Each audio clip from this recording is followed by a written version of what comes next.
We are back. It's the Joe Holka Show presented by FanDuel. Today we're going to go game by game through the Thanksgiving slate. We're each going to pick a winner. It's very early in the week, Sig, so we're going to talk through these teams a little bit from a more macro perspective. Game number 1 on the Thanksgiving slate, we have Chicago at Detroit.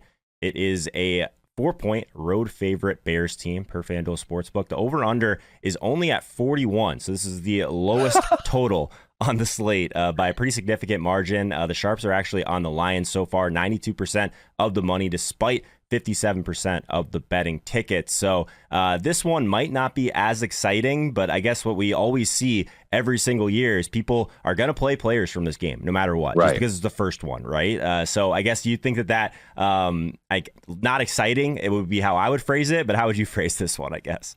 Yeah, that's the thing, right? As we step through these games, Joe, you wonder if the football gods have conspired to allow everyone to spend more time talking to people in their lives. Yeah. And you can take a walk, enjoy the fall weather, because it's not the most scintillating slate of games. But looking at this one, 41 even seems a little bit high.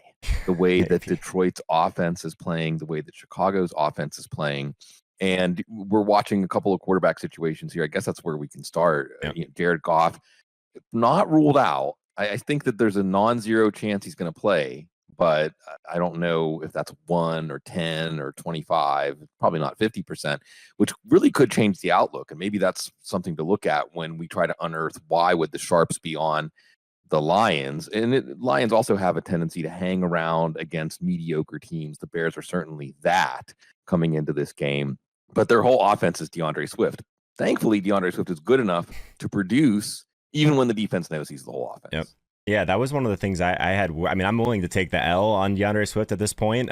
Going into the season, that was one of my bigger concerns. Obviously, the offensive line, the team not being good, touchdown upside, all of that stuff. I figured that people would be able to just kind of hone in on Swift and really shut him down if they really were the only kind of weapon that this team was really going to give us. I think what I understated was just how good in the passing game he would be, and I guess how involved he would be just from being like a bell cow. I thought they were going to split this workload down the middle, at least going into the season. So definitely wrong on multiple levels. But at this point now, obviously Jared Goff battling through that oblique injury at this point. So yeah, maybe a Tim Boyle start here. Right. So that's pretty rough. I guess, do you know anything about Boyle? Is he a guy that uses his legs at all? Like, that's kind of the first thing I usually ask for some of these guys. No, and this is a player almost by default. I guess we already got to see David Blau, so we get to see Tim Boyle. But we saw, he was just miserable against the Browns. The one thing he did do is do a little CPR on TJ Hawkinson's fantasy value. Hawkinson had 6 for 51. Nothing too exciting here.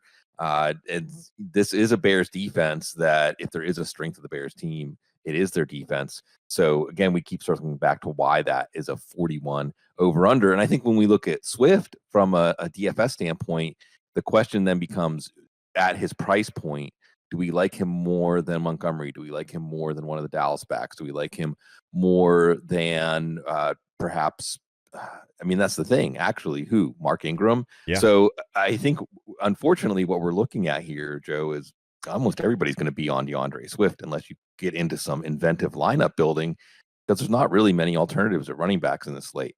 Yeah, there really isn't. That's something that we're going to have to kind of sift through as the week goes on. I guess on the Bears side of things, like, is there a chance still that we might not even get Justin Fields in this one also? Yeah. Like, it looks like he's questionable, those bruised ribs that he suffered in that loss to Baltimore. So if he's, I guess, unlikely or unable to play, like Andy Dalton on the other side of this game. So right. Like that's the thing. Like, maybe this total is high, even though it's extremely low. Definitely an interesting. This is like the one that everyone's probably fast forwarding through if they're watching this video. But right. it is kind of interesting. I'll say this: the Lions, they are winless on the season, but they've actually been a decent bet this year. 6-4 against the spread coming into Thanksgiving.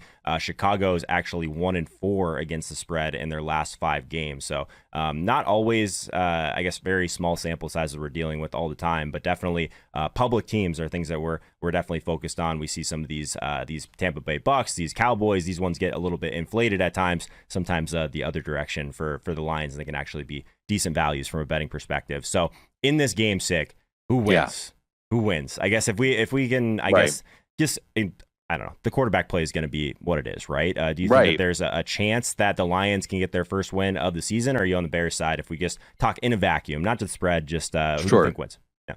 The Bears, obviously you're going to pick the Bears in this game. And look, Andy Dalton does actually make you a little more encouraged, honestly, to play Darnell Mooney in this one. We have 16 targets. I only caught 5 of them, but one of them was a 60-yard, well-executed wide receiver screen. That's what you're going to get from Andy Dalton. Those plays are going to be executed exactly the way they're drawn up. So that could help Darnell Mooney. And that's about it. But you have to give the Lions a chance just because, Joe, they've played teams straight up and really coulda, shoulda, woulda won against better teams than the Bears.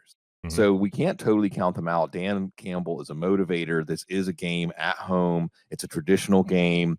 It's a game where, because a lot of these Lions players have been playing in the Thanksgiving game, for their entire career with the Lions, they're used to this short rest. They're used to this idea, because there is something to playing in front of the entire country. For sure. Lions aren't exactly a big primetime draw right now.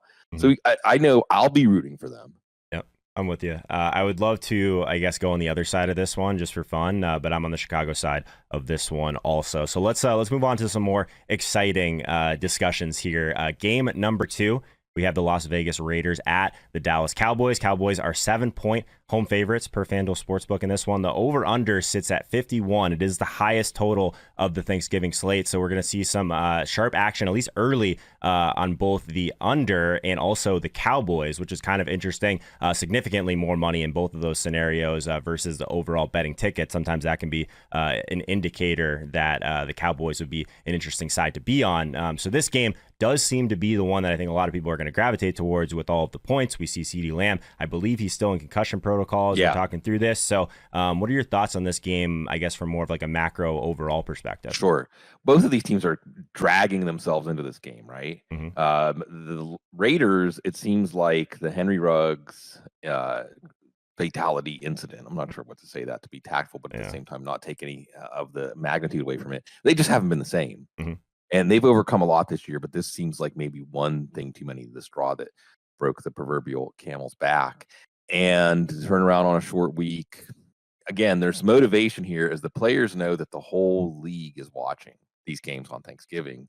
But yeah, you shouldn't really need extra motivation. The offense is sputtering for the Raiders. You literally see Darren Waller get going, and that's about it. They really had that one drive with 3 passes to the tight ends, ending up with Foster Moreau getting the touchdown. They had a 32-yard field goal drive. They had one drive where they were set up at the 6-yard line on a fumble recovery, Joe, and that's it. That was the offense. And it's not like the Bengals are some sort of defensive juggernaut. Right. Now, on the Cowboy side, they're looking for answers as all of a sudden the Chiefs have a dominant defense. Wild. If you would have told me that like 4 weeks ago, I would have told you were out of your mind. But yeah, I guess it looks like Amari Cooper is already ruled out with COVID for this one also. So they are very shorthanded. It's just going to be Michael Gallup back there. So yeah, limping in, I guess, to say the least. They had 3 field goals in that loss to the Chiefs at Arrowhead. So that's rough. A lot of people, including myself, had some interest in Dak in that game last week, like many people did. I don't know if they bounce back here. It's just tough to see that with, how shorthanded they are at some of the skill positions. Right. And we watch for the copycat approach, because what we saw was Steve Spagnuolo threw a lot of blitzes at them early. And the Cowboys offense this isn't Jason Garrett's offense. It doesn't have a lot of checkdowns. It doesn't have a lot of safety options. And then they were feigning the blitz and inducing the checkdowns, and they were getting it on both ends. Now, can Gus Bradley and the Raiders mimic that? It did make Joe Burrow look pretty frustrated last week in the passing game. So you wonder, Ezekiel Elliott's coming into this one a little banged up. You wonder if the bumps and bruises are accumulating. This could be a Tony Pollard showcase game. I think it also is a game that lines up with Dalton Schultz's strengths. And then you're going to have Michael Gallup as the number 1 receiver, and Cedric Wilson. You want to add a little variety to your DFS lineup on this slate. Maybe Cedric Wilson is the guy, because he can get open deep. And we saw him throw one of the best passes of the year by anybody, quarterback or otherwise. He's probably going to be the number 2 receiver with CeeDee Lamb in concussion protocol and Amari Cooper. I think because he was unvaccinated, you can only infer these things, but all the reports had him out on Thanksgiving as soon as it was reported. So this could be a big Cedric Wilson game. You have to think that Dak Prescott, we saw this, right? Dak Prescott and the offense was miserable against the Broncos, and they came out and they were up 36-3 at halftime against an inferior Atlanta team. I think this is an inferior Las Vegas team, and the Cowboys should be able to take care of business. I don't see anything outside of Darren Waller that we should be poking with the stick on the Raiders side.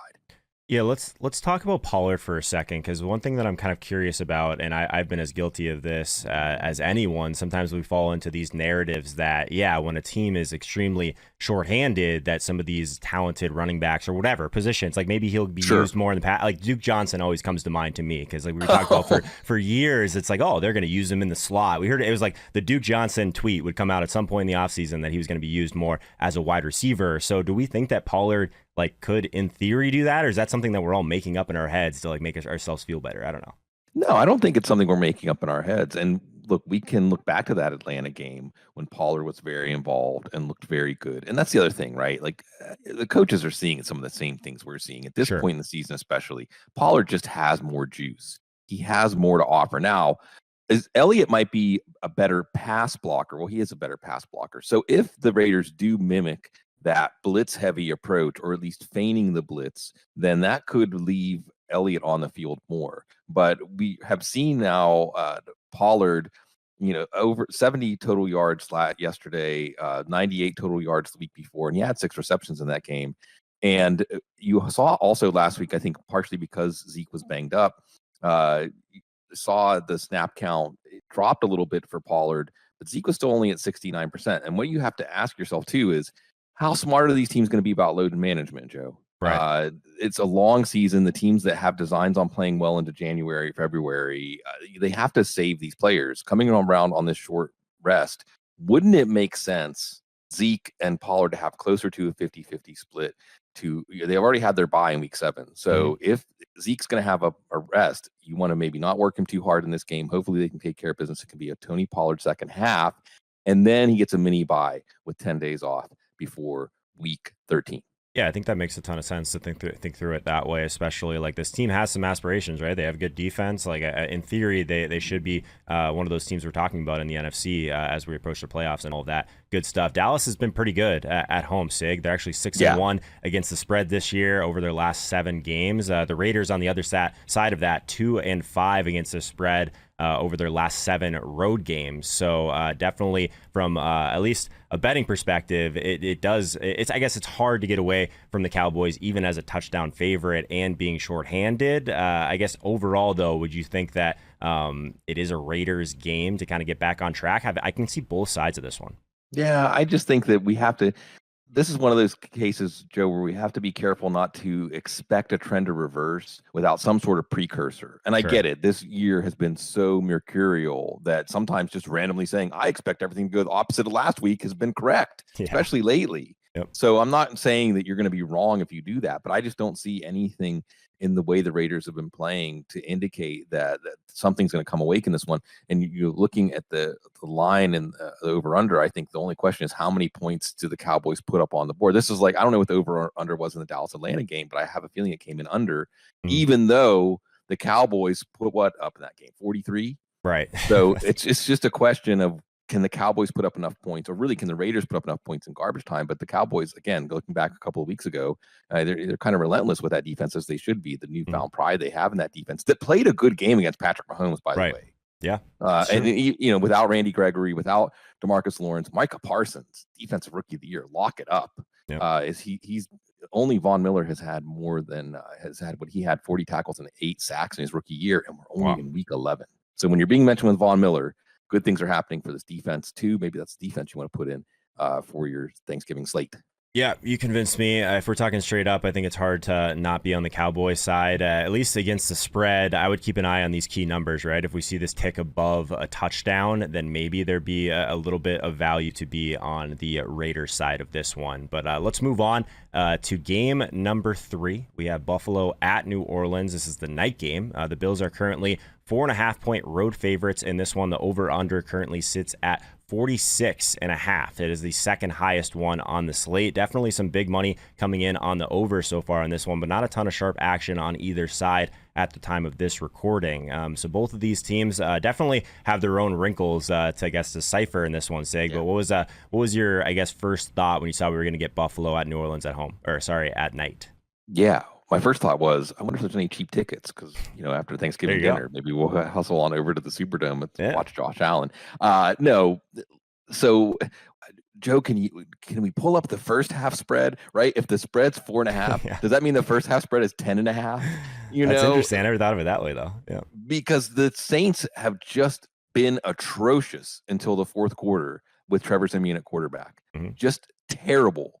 Okay, I think that they've scored something like 23 points, something like that, in the first three quarters, and 53 in the fourth quarter, and they were all meaningless points. Well, actually, I shouldn't say that because they almost came back to beat the Falcons when they were down 24-6. Right. But the point is that in Buffalo, again, much like Dallas, when they lost to the Jags, they came out and thumped the Jets. Now you have a Saints defense that is weary. They're just tired of seeing Eagles guys running at them. They're weary. This was a team that was the number one rush defense in the league. And what did the Eagles put up on, like 250 plus on the ground? Mm-hmm. So that's they took their manhood, right? And the Bills are trying to find their manhood after Jonathan Taylor did that to them. Right. And I think the Bills have already shown us that they're a team that's willing to run up the score. They're a team that's willing that when things are working, they're going to keep going.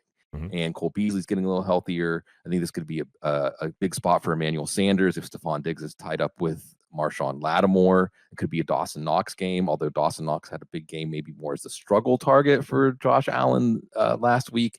This could be, and even there's Matt Breida, whose usage is continuing to trend up a little bit. His effectiveness, you see, he has the most dangerousness, the most burst in that backfield. So I think this is you want to put, when I'm putting together a lineup for the slate, all six teams, I'm going to go Bills heavy here because the Saints defense is dragging themselves in. And then on the Saints side, will we see Alvin Kamara? I don't expect us to. Mm-hmm. It's possible that they've been saving up for this game because they are kind of getting down to it. If they don't win. And there's also a question moving over this about Taysom Hill.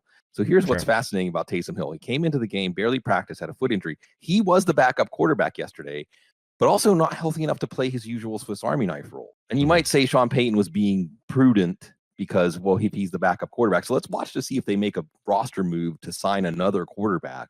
And then that maybe would allow them to play a little more Taysom Hill. Mm-hmm. So, I'm dancing through a lot of questions here about the Saints offense. And I think there's nothing you can hang your hat on here unless it's a fourth quarter. Did they do fourth quarter props? Give me all the overs for Trevor Siemian. That's about the only thing I can count on. Yeah, so far a lot of that stuff isn't up yet, but definitely keep an eye on that throughout the week. There can be value on some of these early lines that we've seen that every single week this year. So one of the things that I was kind of looking, obviously both these teams are looking to rebound at this point, but both of them actually have responded relatively well to losses. The Saints are actually 4-1 against the spread following just a straight up loss, and the Bills are 3-0 against the spread over those kind of same scenarios. So it's really an interesting game from a betting perspective. I think that both sides of this make some sense, but I don't know. I still want to be on the Bills side of this one. This is one that I'm hoping in DFS that people just kind of go all in on these first two games and get a little bit impatient, and we can get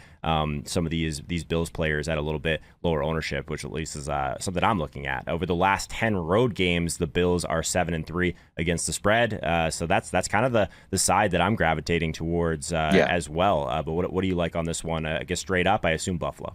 Yeah, it's got to be Buffalo because all the numbers that we can cite about the Saints this year are not that compelling to me, Joe, unless we're just looking at what they've done since Jameis Winston went out. Mm-hmm. And yeah, they did have one furious comeback that ended up falling short because of a defensive lapse against Atlanta, but that's Atlanta. We watched Atlanta the last 2 weeks look like one of the worst teams in the league, period. Mm-hmm. And then otherwise, we've just seen the Saints get run over. Look, the Titans just got beat by the Texans, but they were able to handle the Saints 2 weeks ago. Yep. Okay. And I know A.J. Brown wasn't banged up, but he's not that important to the team. And then we just saw the Eagles do whatever they wanted against the Saints yesterday. So it's hard for me to think that the Saints are going to somehow summon this up against a Bills team that I think this team has not come this far, because the interesting thing is the Bills are now clinging to the last playoff spot in the AFC. God, the AFC is weird this year. It's just so much parity, I feel like. Yeah, well, and there's a larger conversation here, obviously, about, I think, the wild oscillations in the emotional level of these teams. And then also you have these coaches squaring off. Joe, you might think of it like esports, right? Mm-hmm. Like we think we're watching the game, but we're actually watching the guys with the joysticks. Right. And that's why it varies so wildly, right? Like you can imagine as a video game player, you could be good, but sometimes a certain opponent just has your number or just knows how to counteract your tactics in a way that you can't figure out during the game. And I think that's partially, but also what we're seeing, these combinations of things. But the Bills, I think, are used to those waves. We saw them bounce back against the Jags. We saw Brian Table go to a lot more play action. I think that instant responsiveness that then allowed them, what they put up against the Jets, 54 points. Right. So, I just think we're going to see some responsiveness near, and to ask the Saints to turn around and play 4 days later after the Eagles just ground them up, I think is a very tough bill.